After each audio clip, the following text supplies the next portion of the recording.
Okay, I will keep an eye on the waiting room. Thank you, everybody, for your patience there. We did have some people crashing our coffee here. I apologize for any objectionable things you may have heard or seen. Um, I am delighted that you've joined us today. We're all learning in this virtual world we're in now, and that includes us, and we're learning to adapt and how to manage these situations. I want to thank Luke for his help as always. He does a terrific job and is helping Southeast move a lot of their programs online. So Luke, thank you. Um, I think we've got too many people online to do introductions one by one. So please go to the chat area and introduce yourself to the group. And I will point out that you can do private chats there too. So if you identify somebody else that's on the call and you want to send them a private chat message, I think you have the ability to do that. All right, Matt? I've unlocked chat. Sorry, Steve, I had it locked for a little bit. Okay, that's fine. So the chat is available now. Also, while our speaker is talking today, if you have questions, okay, Luke, it looks like you're going to have to block the chat room again. We've got somebody playing games out there. So we are living and learning here, but thank you for your patience. Next week, we will have coffee again on Thursday at 10 a.m. and I will announce the speaker once we have that firmed up. I want to remind you that the Entrepreneurship Center, even though we have gone virtual, we're still here to help you with your business needs. We had a great webinar yesterday on the government programs and survival techniques for small businesses. So if you are distressed or you and your business are distressed in any way, I hope you'll reach out to us and allow us to help you or connect you with other resources. We're going to introduce Blake Martin now to give us his spiel on the current business environment. Blake, I appreciate you being here today. And again, I apologize to all of our participants with all the game players we have online today with nothing better to do. Blake, please take it away. Thank you. Hey, I'm unmuting myself. I'm sure it won't be our last interruption. And let's just be honest, this is a session about entrepreneurship, and what Steve asked me to talk about was kind of operating in this environment. So let's be real about the fact that we're going to have interruptions. We've already had some childish, immature interruptions, and part of being a successful entrepreneur, part of being a successful business owner, and helping other business owners succeed is overcoming adversity, overcoming challenges, and adapting to new environments. And that's what we're literally doing right now. So let's make some lemonade out of lemons here. And the reality is we're going to see if we can do something productive in a not ideal environment over the next 30 minutes or so. So that's what being a good entrepreneur is, and that's what we're going to do for the next 30 minutes, if that's all right with all of you. And we'll live and learn as we go. By the way, one of the volunteer groups that I'm a part of is called the Entrepreneurs Education Collaborative.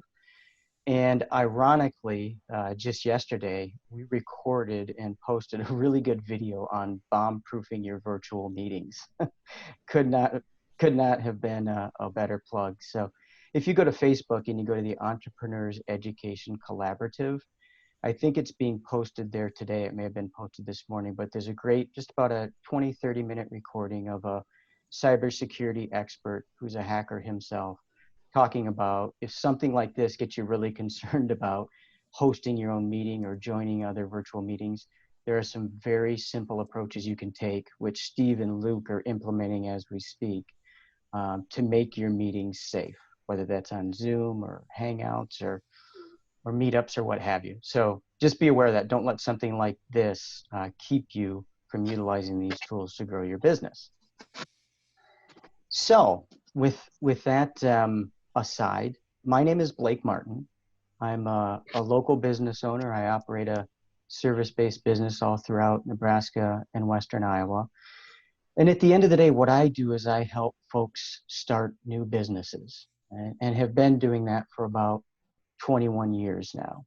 And what I wanted to talk to you folks about today is, if I have a unique perspective on anything, It's that every day, and in particular over the last 30 days, I've been plugged into about 90 to 100 different categories of businesses, because currently I live in the franchising world. So I help people research and evaluate and start new businesses within the franchising field.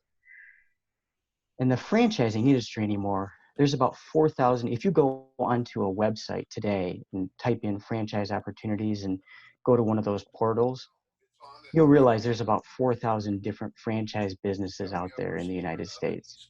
It's a lot more than just food and fitness. And the challenge is just identifying, which ones are a good fit or which ones do you want to research. So as part of what I do, and certainly a big part of what myself and my peers have done over the last month, is stay in touch with these different industries and understand how they're adapting. And so what I wanted to spend some time talking about today is what we've seen across different industries. And I believe that that'll be pertinent both to those of you who are business owners and those of you who provide products and services to other business owners. And I'm sure there's a good cross-section in this event today, Steve, just like the other ones that I've been a part of, folks who are thinking about starting a business or starting their next business. And of course, the first reaction to that is, who on earth is going to open the doors to a new business today? Well, aside from a few particular categories of businesses, you probably don't want to open the doors to a new business today or next week or even next month. But that doesn't mean that you can't make a productive exercise of utilizing this extra time to research and analyze and do due diligence on different categories of business, whether that's because as part of your current profession, you are learning about different businesses and how you can help them, or if that's because you're thinking about the next business that you want to start, that being your first or your 10th business. So, wow, that was a long time before we started getting audio disruption. So I'm happy for that. You guys are doing a much better job. Thanks. So what I wanted to talk through a little bit, and to the extent that it's possible, feel free to throw questions into the chat box if we can, you guys, or maybe even raise your hand. And if Luke and Steve can do it, you can pose questions, because I'd like this to be as much of a dialogue as is feasible under these current circumstances with the hackers we've got on the call. And perhaps Steve or Luke could just let me know of any questions that come up if they're legitimate questions, and I'm happy to jump right into those. So it's probably a little strange for many of us, because those of us who are on a call like this have a entrepreneurial spirit in us, and that means a healthy dose of ADHD in our own DNA. And so it's tough to sit and just do from a seat. So I can sympathize and empathize with those of you who really just want to get out there. And now we can't even get out to the public parks, right, as of yesterday, which I think is probably a very wise decision on the part of our politicians and leaders, but it's a challenge. So I'll go back to what I do and why I think it's pertinent. I work with about 90 or 100 different categories of businesses every day as part of my role as a franchise consultant, which really just means helping people figure out if there's categories of businesses that they want to explore when they're starting a new business. So I've been at this, and you guys can see it, right? I can't hide it on this call. I've gotten plenty of gray hair over the years, and it's not just from Zoom call hackers, it's just from experience. And I was thinking about it before this call. I've been through a number of downturns through my career of helping people start businesses. Started right out in the downturn of the early 90s, and there was the dot-com bust, then there was 9/11, which if anything seems more like this event-based downturn than any other of them. We had the Great Recession, of course, which needless to say was a structural meltdown, and I think we can all certainly feel safe that the economic fluctuation we're going through right now won't be quite the same duration as what we're seeing now. And then, of course, we had the floods of 2011 and last year, which was an event-based disruption like we're dealing with now. and maybe is even more similar because that affected particular pockets more strongly, like we're seeing here in particular counties. I happen to be one of the lucky people, by the way, that's calling in from zip code 68164, which if you look at the heat maps, we're right in the midst of it here in 68164. But throughout all these downturns, I've also seen some consistent trends over and over. And the first one being that what I heard during the beginning of all these trends was, this is unprecedented. And in some way, shape, or form, I think they have all been unprecedented. But at the end of the day, we have to adapt in the same way to all of these different environments, to each of these economic downturns. And truth be told, we got through all of them. We had to adapt and change. We felt a lot of pain. We had struggles. But even though all of these were unprecedented, we've gotten through them. And in some cases, gotten stronger as a result. What I've seen personally, certainly as far as struggles go, the industries that are really struggling right now are things like fitness and food and retail business like clothing, right? I'm not telling you anything you don't know. It's those places that really thrive on and survive by having people there. Senior retirement communities, of course, we've got some folks that are in that industry on this call, assisted living, independent living, skilled nursing facilities. They're having to adapt the most, needless to say. And they're struggling as a result of it. So hopefully they are also able to take advantage of some of the economic recovery money that's out there, which I know we talked a lot about on yesterday's call. The industries where we see people gaining right now, and I'm bringing this up because I want there to be some positivity on this call. There are upsides, there are opportunities that are out there now and will be out there for folks who are looking at businesses or just trying to decide, should I even continue to look at business opportunities at all right now? My short answer is yes, but you need to look at it more cautiously. You need to think about it as, I'm not researching businesses to which I'm going to open the doors tomorrow or even in the next 30 days, but I'm going to take advantage of the downtime right now to take a more cautious and deliberate approach to researching businesses. And perhaps the type of businesses for those that are looking to take advantage of businesses that not only have a much higher demand right now, but are likely to retain that kind of demand well past when we may have some relief from the social distancing practices and the economic fluctuation that we're dealing with. It would include businesses like distance learning, online tutoring. I talk to people in those fields right now. There's no downturn, of course. They're looking for ways that they can get their message out there even more strongly, and they're bringing on more and more customers than usual. Cleaning and sanitation business, including typical commercial cleaning or residential cleaning businesses that have really quickly adapted and modified to providing largely sanitation services, something that every business and every residence can use more of right now. IT businesses, so managed service businesses that are helping people get through challenges like the ones we dealt with at the start of this call today.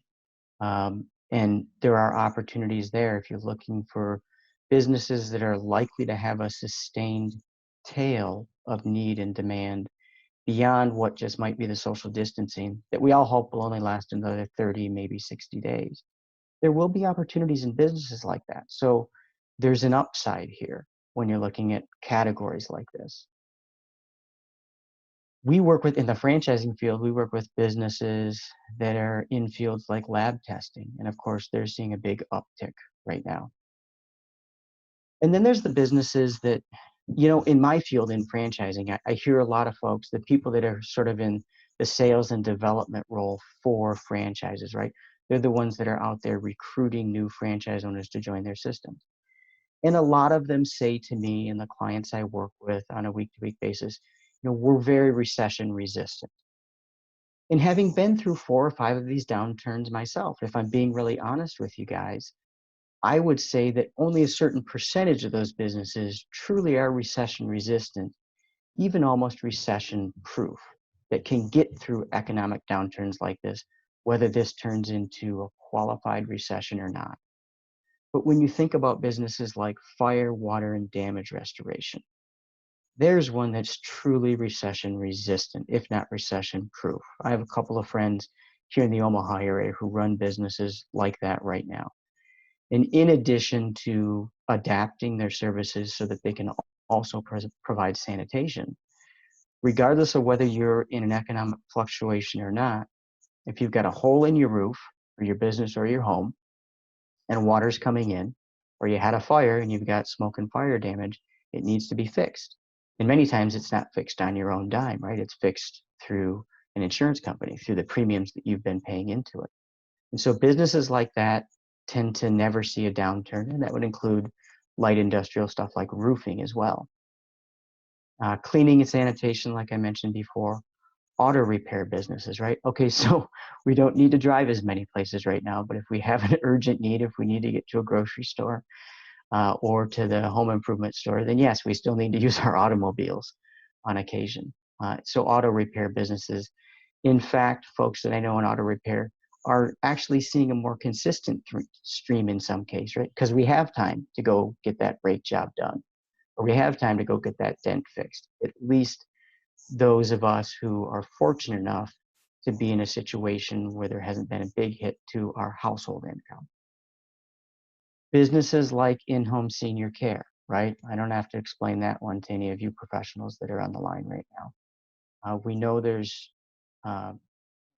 those owners and those operators of in-home senior care businesses, they've had to adapt, right? They have to find different ways to operate more safely and in a way that ensures lack of transmission of communicable illnesses, more gloves, more gowns, more masks if they're available. But businesses like that are thriving. And the consuming public is going to be thinking more and more about, can we keep mom or dad or grandma or grandpa or the aunt or uncle at home longer versus in a retirement community setting? And again, I would argue that based upon other economic downturns over the last 20, 30 years, it's not just going to be people thinking about that, the consuming public thinking that way, thinking differently over the next 30 or 60 years, but over the next 9, 12, 24 months. Yeah, as human beings, we have short memories sometimes, but things that have a real impact on our lives and how we operate our day-to-day lifestyles, those tend to have a longer tail, a longer memory for the consuming public. And so again, for the folks that are thinking about another business or thinking about whether they should even be looking at businesses, those might be the safer plays, the safer bets if you're looking to spend time researching things right now. And speaking towards the franchising industry, and I think that this applies to any industry, if you're looking at researching and analyzing businesses right now, I can tell you that the folks on the other side of the line, the people that their job is still to continue to maintain and support growth within a national franchise system, they are far more open to having patient, deliberate conversations with folks right now because they also have more time on their hands. And they understand that now isn't a good time in many of those systems to open up the doors to a new business. So you're more likely to have somebody on the other side of the line who's receiving that message of, I'm looking to research carefully and cautiously right now, and I'm not looking to make any decisions about opening doors in the next 30 days. So going to more positive, more practical, day-to-day experiences that I've seen or trends that I've seen.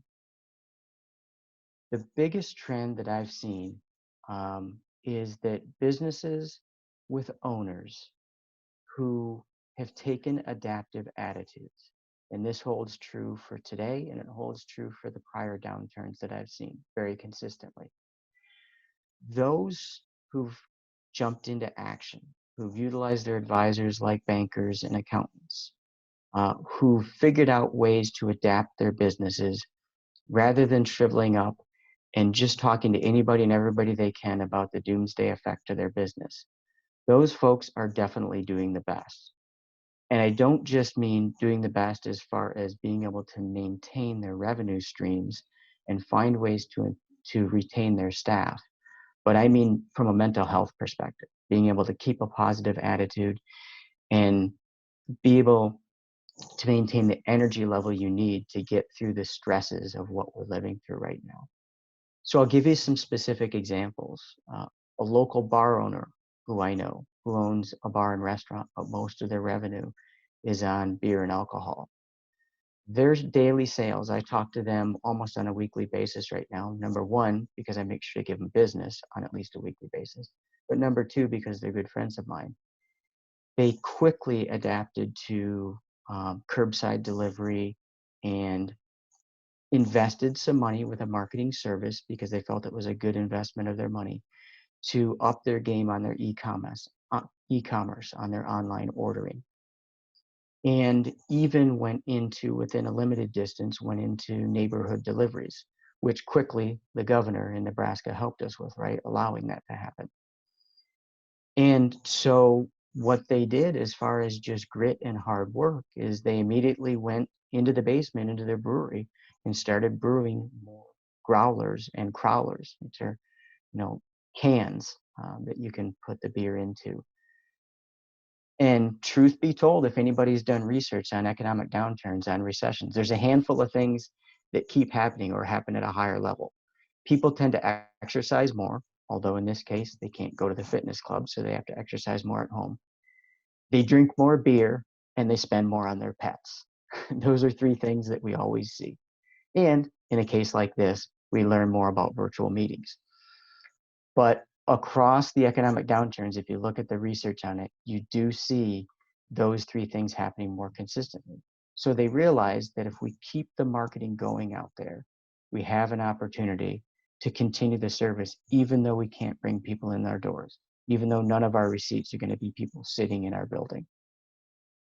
At the same time, they've stayed plugged into the different relief options, types of things that were talked about on yesterday's coffee. And they did that even though they didn't have any more time on their hands to research this. We're all getting bombarded with information. A lot of it's good information about the EIDL packages and the CARES Act packages that provide some relief to business owners and employees. But they, as business owners, they were brewing more beer and spending more time beefing up their website. They themselves couldn't do it. So they leaned on their accountant and they leaned on their banker, who they pay to help them and pay to answer the bell at a time like now, and said, we need you to figure out for us specifically, what are the programs that will help us and our employees? And so they're ready and prepared and have filed for the PPP in the event they do need to use it. And they also know that in the case of the EIDL loans that they might have to use in the next 30 days, they don't have to take the money. They don't have to take all of the money if they do get a qualified loan to the EIDL. And so they felt comfortable taking those loans because they were informed on it. Now, I'm not going to try to put the pressure on anybody today to say, hey, you should all be as updated as them. But what I'm saying is lean on the resources that are available to you. And if you don't have that resource available to you, go to folks like Steve at SCC. Go to folks like the Nebraska Business Development Center, who's on this call. Go to folks at groups like SCORE, who can help you connect with those resources, and they'll help you at no cost. And connecting with those resources can be priceless right now, just to figure out which of these qualify for me. You don't have to figure it all out yourself. And the savvy business owners, that's what they're doing right now. And so if you're thinking about starting a new business and trying to weigh, is it worth making the investment in putting a CPA or an attorney on a retainer? Think twice right now about when they really show their value to you. A time like now is when they show their value to you, and it's a worthwhile investment. So I'm not here to pretend that this is that there's no negatives going on, right? A lot of you, maybe all of you, saw the latest jobs report today, broke another record for unemployment claims. The only silver lining there is a lot of those folks have immediate relief, and more immediate relief than they ever had before, at least another $600, right? So at least there's still money to be pumped into the economy through small businesses like ours. But I'm not pretending that we've got all negatives going here. But I do want to emphasize the things that have gotten us through other downturns and the positive sides of economic downturns like this. So let's be realistic about the challenges that we have faced through this virtually 11 years of an overheated economy, which is insane, right? In my lifetime, it's the longest bull market I've ever seen. But that creates challenges that will be alleviated here, particularly for people that are currently in business or thinking about starting a business. One of them is the biggest challenge, the biggest impediment to getting into or growing a business over the past few years has been just being able to find and keep people, recruitment and retention of staff. There is going to be some alleviation here. And I know it feels a little bit uncomfortable talking about that because it means people don't feel as safe in their jobs. But what that is going to do is create a little bit more stability in businesses, particularly in service-based businesses who faced an incredible challenge and incredible cost of just finding and keeping people. People are going to be more loyal in their positions over the next year or two, for sure, because they don't feel as secure. And that is an upside for business owners. Lease negotiations or lease renegotiations. I hope we don't have a lot of landlords on the call because I might irk you a little bit here. I'm a landlord myself residentially, so I'll take the bullet myself too, okay? But there was virtually no negotiation for the person that was looking for a lease, particularly over the last 3 years, and particularly in Lincoln and Omaha and Grand Island and Kearney. Very tough, very much a seller's market, right? Well, we're going to see some rebalancing there for sure. We've already seen some rebalancing there. Landlords who stepped up, even without a requirement from the governor, who stepped up and said, we'll show you some alleviation right now. We'll show you some forgiveness right now. And their willingness to be able to negotiate with people in order to keep folks in their leases. Well, that's going to continue on. That's going to have a tail through at least the next 12 months. We know that for sure. We've seen that in prior downturns, always. And renegotiation. Here's the part that should upset landlords like me, but it's just a reality. It's better to renegotiate and show a little bit of compromise with somebody, especially in a retail business right now, than to lose them overall to bankruptcy. So if you haven't gone back to a landlord and asked them to work with you a little bit, you should. And know that going into this, if you're thinking about starting a new business that's going to require a bricks and mortar location, you've got a lot more latitude right now than you did a couple of months ago. So that is an upside. Historically low interest rates, right at the front end of this thing, before coronavirus was the only thing we saw in the news. The Fed dropped their standard rates, right, to basically zero. Now, on top of that, if you've been paying attention, and maybe this was talked about on the last call, I didn't get to listen to the recording of that yet, Steve, but if this was talked about on the last call, part of that second act, part of that second big chunk of money, the CARES Act, what we heard about throughout that entire thing was the Paycheck Protection Act, right? That was the one that had the most sizzle and had the most immediate relevance. But if you paid close attention, another piece of that is anybody who has an SBA loan or is going to get an SBA loan through essentially the rest of this calendar year, there is forgiveness on payments for up to 6 months. So if you have a current SBA loan that, of course, is being paid to a bank, but backed up and guaranteed by the SBA in most cases will pay that loan for up to the next 6 months through largely the end of this calendar year. And that includes folks who are getting new SBA loans starting in March of this year through, somebody can correct me in the chat room, I believe it's through either September or November of this year. Go back and look. But there is going to be opportunities here for folks that are, particularly folks that are looking to start more recession-resistant businesses or grow recession-resistant businesses. There is relief in the form of reduced rates and forgiveness on payments that we're going to see. And there's a good chance that we'll see more versus less of those if additional supplements to some of the economic recovery chunks of money may come through the Treasury Department over the coming months. Let me stop there for a minute. We're at about 10:40 right now. So I want to stop there for a minute to see if there's any way that we can bring in more questions. And I'll add one more thing as anybody's thinking about raising their hand for a question or maybe posing a question that one of our moderators could help get to me. And that is just the point of pent-up demand. I'm sure you've all been thinking about it and heard about it if you're business owners or if you help folks who are business owners. Pent-up demand is a reality, right? There is going to be an end point or an alleviation point of this current downturn. It's going to be in a little bit different way than previous ones we've seen, maybe more like anybody who was affected by the floods last year, because there's more of an immediate beginning and end to this one when we actually are allowed to go out into public places more. But that pent-up demand is a real thing. And for those businesses that struggle through, or for those people that are thinking about starting a new business, if you're looking to leverage that pent-up demand that always comes at the other end of a downturn like this, that's another opportunity. It's a real one that I've seen at the end of all the previous 5 downturns, where people just want to get out. We're all going to want to get out. We're going to want to go to the restaurant. We're going to want to get to the fitness club. We're going to want to go shopping for clothes. And hopefully in this case, there'll be a lot of folks that do still have a little bit of disposable income to do that. And there will probably be, if you listen to the smartest economists and healthcare professionals, there's a good chance that we'll have 2 series of pent-up demand, right?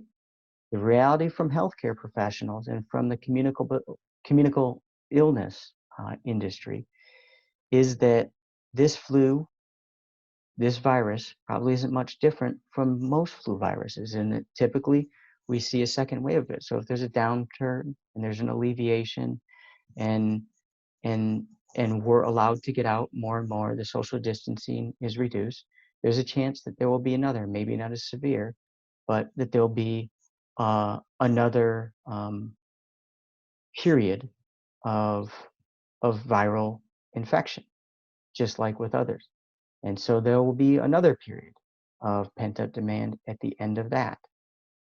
So there's a likely reality there. I'm not a healthcare professional myself, but I've certainly listened to what a lot of the economists have to say and the healthcare professionals that are part of the legislative decision-making process. So Steve, let me stop there for a minute because I know to the extent that it's going to be feasible on this call, we try to make these Perk Up coffees as I guess the right term here would be interactive as possible, right? That's correct. Blake, thank you, and thank you for your patience as we work through our technical issues. Again, I want to apologize to everybody that's still on the call for the people that crashed our party. I will work with Luke, and we'll make sure that next week is a totally different experience. So thank you all for your patience. I apologize for anything offensive you may have seen. Certainly wasn't our intention. Luke, I believe, has opened up the chat function again because we also had some nasty stuff going on there. But if you have a question for Blake, please put it out there on chat right now. I also want to thank Blake. Your comments were spot on, and I too, the pent-up demand from this is going to be crazy. So you think of the people that cut hair and hairdressers, you know, I need a haircut now, but I'm going to have to wait. And so it's going to be crazy once the floodgates are open. Yeah, you know, if you're in the promotional or marketing industry, I'm sure you're already thinking about branded hats, right? Because branded hats are going to start getting really popular probably about this week, right? I gave up a long time ago. I just let my gray show, but there's a lot of folks that would prefer to wear a hat, especially over long hair. I'm lucky enough that I still have a little bit of a problem where my hair can get long. But well, and Doug Hancock, he is a coffee regular, so I know he is not a jokester out there, but he is suggesting that maybe I try a ponytail. And so thank you, Doug, for that constructive suggestion. Do we have any? It'd be interesting, Steve, to hear, and again, I know some of this is covered on the last call, but anybody on the call who has applied for or who has received any of the economic recovery funds through either of the acts. It'd be interesting to hear what their experience has been on turnaround time, if they've gotten any feedback. Well, and Blake, I'd like to hear your perspective. I know you're out of Omaha. From what I've heard in Lincoln, the experience from bank to bank can be drastically different. I've heard of some people have told me they've not had much luck with their local bank getting questions answered or loans applied for. And then I've heard of other banks that have been not only great with their own customers, but with non-customers. So are you seeing a similar experience in Omaha, or? I am, and one of the best pieces of advice that I got early on was from Elizabeth at the SBA office here in Omaha. But if you folks don't know it, the U.S. Small Business Administration, if you go to their website, I think it's sba.gov, they have a listing of all the banks that are participating. And when I last looked, you could search by zip code or by city. Of course, you can go straight to your banker. And the advice that I've heard from people who have gotten the loan successfully, I've heard from about a half dozen folks who have, because the CARES Act loans, you have to go through a bank first, right? You can't go through the SBA. So that second pile of money, you need to go directly through a bank. Most of the banks that already participate with SBA are participating in that program. So the Paycheck Protection Program, et cetera. And what I've also heard, and it seems to be the case from 3 or 4 folks who are business owners who have gotten loans, that you tend to see if there are banks that are not participating yet, it tends to be some of the larger national, international banks.